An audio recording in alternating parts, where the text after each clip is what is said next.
મિત્રો, કેમ છો? મજામાં છો ને? હું પણ મજામાં છું. તો આજ આપણે આખા ભરેલા રીંગણાનું શાક બનાવશું ગુજરાતી. તો આખા ભરેલા રીંગણા બટેટાનું શાક બનાવશું. મારા ઘરે કેવી રીતે બનાવશું એ તમને હું બતાવી. જો એની માટે આપણે રીંગણા લીધા છે અને વચ્ચેથી આમ કટ મારી દીધો છે ને અંદર કાંઈ છે નહીં ને જોઈ લીધું છે ને કી વસ્તુ જોશે એ આ લીલા મરચાં ને લસણની પેસ્ટ છે, ગરમ મસાલો છે, સિંગદાણાનો ભૂકો છે ને આ મોળા ગાંઠિયા આવે ને એ ગાંઠિયાનો પાવડર છે ને લીંબુ છે ને ધાણા ભાજી છે, લીલા ધાણા છે ને આ લસણવાળી ચટણી છે ને ખાંડ જોશે, તેલ જોશે, મીઠું જોશે ને વરિયાળીનો ભૂકો. હવે આપણે શરૂ કરીશું. એની માટે આપણે પહેલાં છે ને સિંગદાણા લઈશું.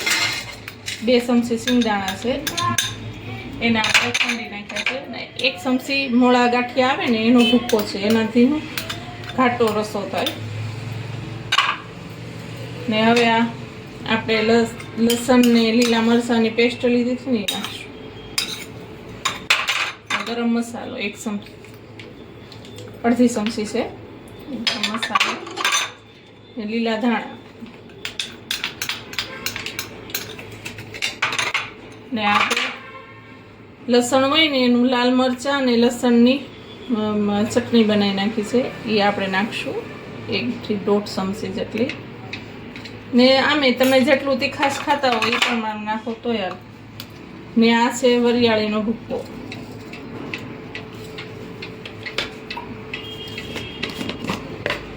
એક ચમચી આપણે મીઠું નાખીશું. આ 1 ચમચી મીઠું નાખ્યું છે ને ખાટો મીઠો ટેસ્ટ આપવા માટે જો ખાંડ નાખવાથી કોઈ ગોળ નાખે કોઈ ખાંડ નાખે, અમે ખાંડ નાખીશું એટલે ખાટો મીઠો સ્વાદ આવે ને એ પણ એ માટે આપણે ખાંડ નાખીશું. ને આપણા ઘરના મસાલા 1 ચમચી આપણે ધાણા જીરું પાવડર, અડધી ચમચી હળદર, હિંગ નાખીશું અડધી ચમચી ને સફેદ તલ નાખીશું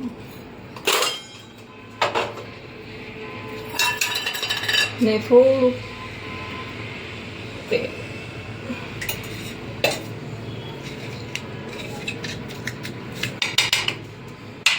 ને હવે આપણે લીંબુનો રસ નાખી દઈશું. અડધો લીંબુનો રસ છે ને બધું હલાવી નાખશું. આપણે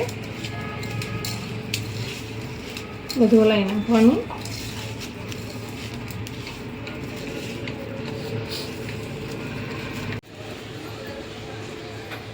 હવે આપણે આ મસાલો બધો મિક્સ થયો છે આપણે આમાં ભરી દઈશું. જો આવી રીતે આમ ભરી દેવાનું ને જોઈ લેવાનું અંદર કાંઈ છે નહીં ને રીંગણામાં પડેલા કેવા કાંઈ છે નહીં ને આવી રીતે આપણે બધા ભરી દેવાના. ને આપણે તેલ પણ ગરમ કરવા રાખી દઈએ. આ ભરી દઈએ કે આ તેલ ગરમ થઈ જાય. આપણે 3 પાવડા તેલ મૂક્યું છે. આવી રીતે આમ આપણા રીંગણા ભરાઈ ગયા છે, રીંગણા બટેટા, અને આપણું તેલ પણ આવી ગયું છે. તો આપણે તેલમાં થોડીક હિંગ નાખીશું. આપણે એની અંદર આ એક કરીને રીંગણા નાખી દઈશું.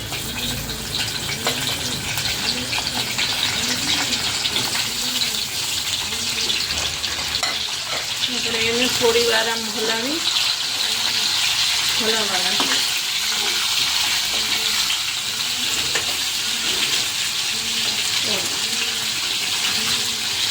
થોડીક વાર એને આમાં થોડીક સાતળવા દઈશું.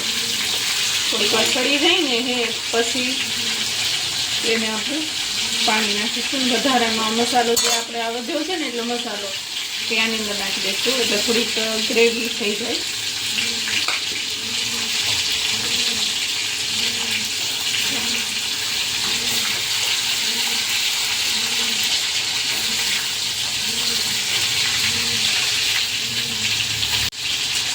તો આ મસાલો છે ને એ આની અંદર નાખી દઈશું. બધો મસાલો નાખી હલાવી જો એવી મસ્ત સુગંધ આવે છે ને.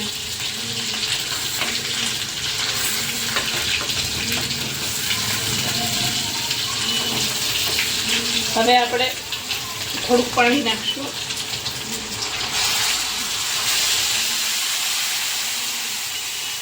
બે ચમચા પાણી નાખીને આપણે 3 સીટી કરી નાખીએ. કુકર બંધ કરીને 3 સીટી કરી નાખીએ.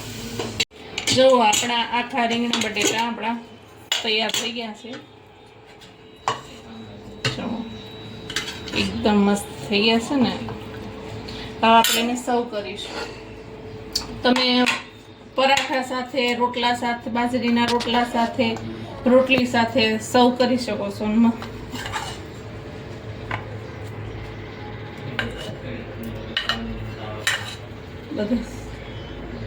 તો આપણે આજે ગરમા ગરમ રોટલી, સલાડ ને આખા રીંગણા બટેટાનું શાક તૈયાર છે.